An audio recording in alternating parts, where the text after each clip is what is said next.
Hello, everyone. So let's talk some more about Israel. I'm sure that most people don't even really know what's been going on in Israel.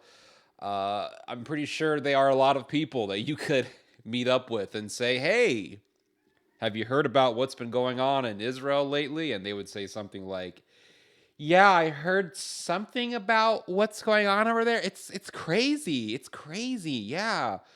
Um, so there's a lot of ethnic tension, a lot of ethnic violence taking place in Israel, especially in areas like Lod or in Acre, and you have areas in Israel where Arab gangs are attacking Jews, and where Jewish right wing fanatical youths are walking up to random people asking them for ID to see if they're Jewish and to see if they're not Palestinian. You have areas in Israel where Palestinians and Jews have lived peacefully for decades and where nothing like this has ever taken place. And boom, bam, this eruption in violence occurs and it terrifies people. A lot of media outlets are talking about the bombing of Gaza. The bombing of Gaza is not really that surprising because when you have hundreds of rockets coming from Gaza and hitting Israel or trying to hit Israel because Israel has quite a sophisticated intercepting system that shoots most of these missiles out. But when you have that sort of thing taking place where hundreds of rockets are being launched towards Israel, it's not really surprising that Israel would bomb that country, would bomb Gaza. Um, Gazites support Hamas. Most people in Gaza support what Hamas has been doing and what Hamas stands for. So it's not really that surprising if that area gets bombed. Hamas is not an existential threat to Israel. Hamas is a threat in the sense that it can do damage to Israel. These rockets have killed people, but Hamas is not a threat in the sense that it can wipe Israel out or destroy the country. What is an existential threat to Israel is internal conflict, civil war, violence, ethnic violence. Benjamin Netanyahu, the prime minister of Israel, as all of you already know, um, himself admitted to this. He said that more dangerous than Hamas or any external threat is the threat of internal violence, mob violence, ethnic conflict. Because while Hamas can launch some rockets, most of those rockets will be intercepted by Israel's defense system. Um, an ethnic conflict, an ideological conflict, will tear the whole country apart. Israel is a divided country. It's not as unified as many people think because there is a very strong division between the Orthodox Jews and those who are not Orthodox. Um, you will probably find more hatred between non Orthodox Israelis and Orthodox Jews than you would between Jews and Palestinians. My dad will tell you that when he was in prison, he could see the Jewish prisoners spitting on the Orthodox rabbis who would come to visit the prison because a lot of Israelis hate them. They see them as leeches, they see them as mooch-offs of the society. So there's a lot of internal conflict in Israel. Currently, there is a lot of ethnic violence. and Israel is going to be using its IDF, its defense forces, to clean out all the violence. Now, there was an interesting article that was published by the New York Times today, and it talked about the ethnic violence taking place in Israel, and I thought I would read some excerpts from it. On Thursday morning, a Jewish man was stabbed as he walked to synagogue, but he survived. Shadin al-Hinawi, a 33-year-old Arab resident of Lod, who works for the Israeli food company Osem, said her house was charred when rioters threw a Molotov cocktail into her yard on Wednesday night. She lamented that the police did not come to protect her family. At least 4 synagogues have been burned, as well as a religious school and a military training academy. Yusuf Ez, a 33-year-old truck driver from Lod, said his truck was burned on Wednesday night. And this is what Yusuf Ez had to say. Very interesting. He said, quote, "People have lost all their faith. This is their last stop. I will live and die here, and my children will live or die here."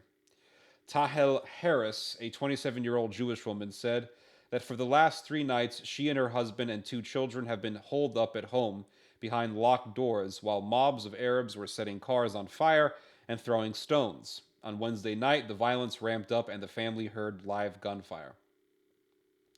"There is a feeling it's only getting worse," she said. "Before it was quiet. Not perfect, but we were good neighbors. I don't know where they were last night. I don't want to ask because I'm scared to hear the answer," she said, fearing her own neighbors were among the attackers. This reminds me of several things that have happened in modern Jewish history. For example, I think it was in the 1930s, there was a very violent pogrom in Iraq against Iraq's Jewish population, and Jewish people who survived that said that they were being murdered by people they thought were their friends. You also have the Hebron massacre, which took place also in the first half of the 20th century. And Jewish people were murdered and women were raped, and it was very horrific. You've had several events in Israel's history where Palestinians rose up and murdered innocent people. There is a very long history of bloodshed, murder, and ethnic violence in Israel between the Jews and the Palestinians. You've had several events in which Jews have butchered Palestinian civilians. You had the one event in which a right-wing Jewish fanatic went into a mosque and killed dozens of people. You had another situation. I think this happened a few years ago, I believe, but some settlers, I think they firebombed a Palestinian home and a child was murdered. A number of years ago, there was one event in which Jewish right-wing fanatics attacked a church by setting it on fire, and it was a very famous church. It was the church dedicated to the fish and the loaves. And by fish and the loaves, it's referring to when Jesus multiplied the fish and the loaves. It's a very ancient church, and it's also a very popular church for Christian pilgrims.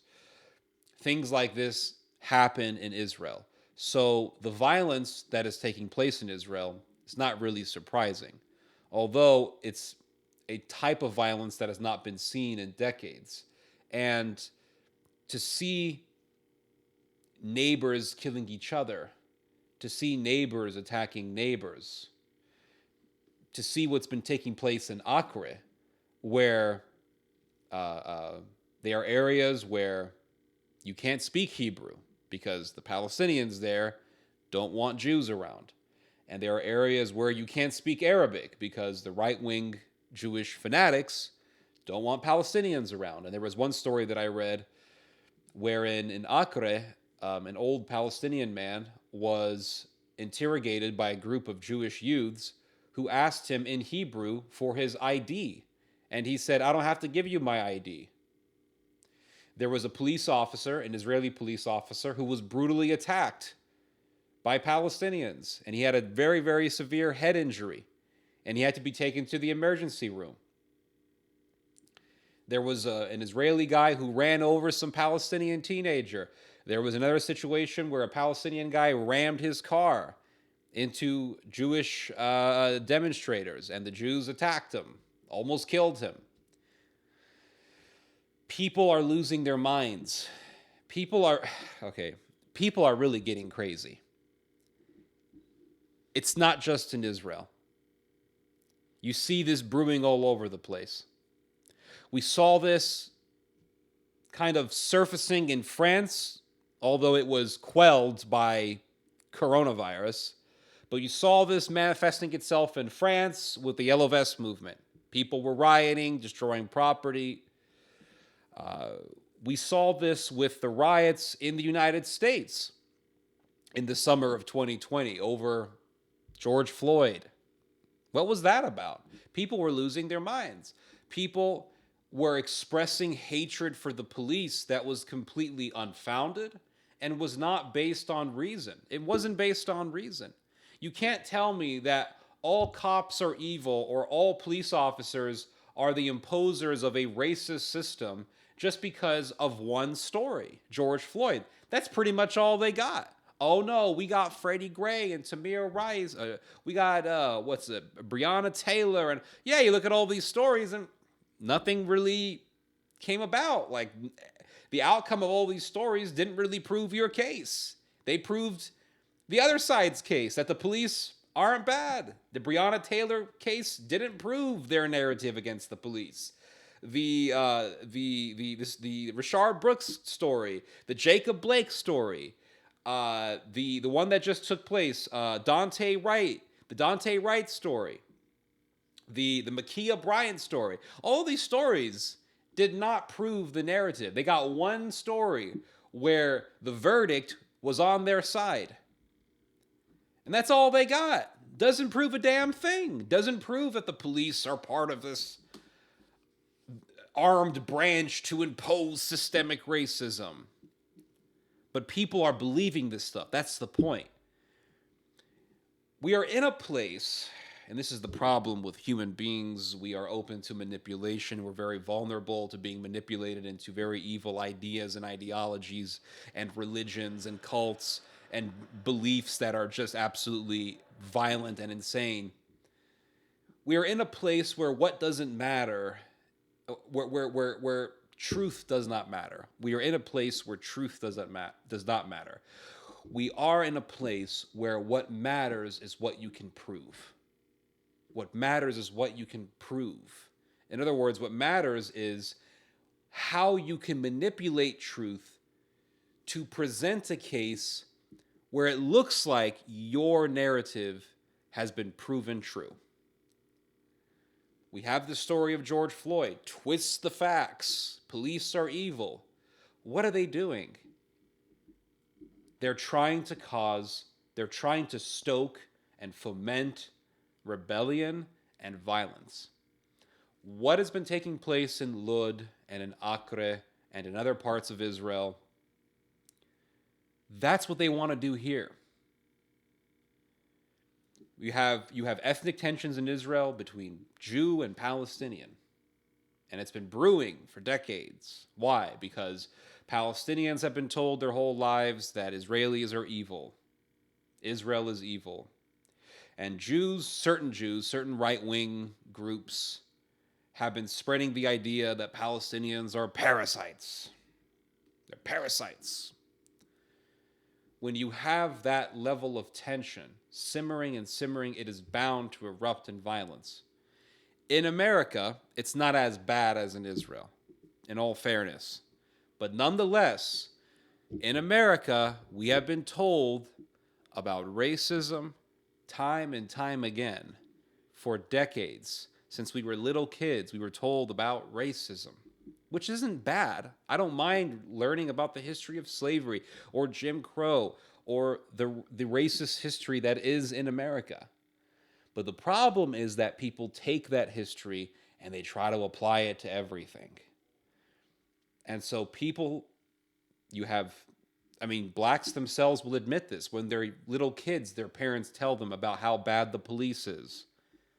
So when you have people believing their whole lives that the police are bad, the police are racist. And when you have people telling them things like the church is fascist, or, if you're Republican, you're automatically a racist. When you have enough people believing this sort of thing, I mean, bad things are going to happen. Violence is going to erupt. It goes back to what the Bible warned us about: neighbor against neighbor, city against city. And they're trying to foment it.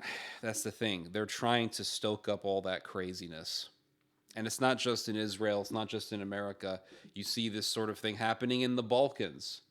Croatians get mad when the Cyrillic text is seen on their streets, God forbid. And the whole Croatian versus Serb thing, that's worse than the Palestinian-Israeli conflict. That's worse, because at least with Arabs and Jews, there's some sort of friendship can be cultivated. Croats and Serbs, it's a lot more bloody. But you have all these ethnic tensions in various parts of the world, and they're all being manipulated until they erupt.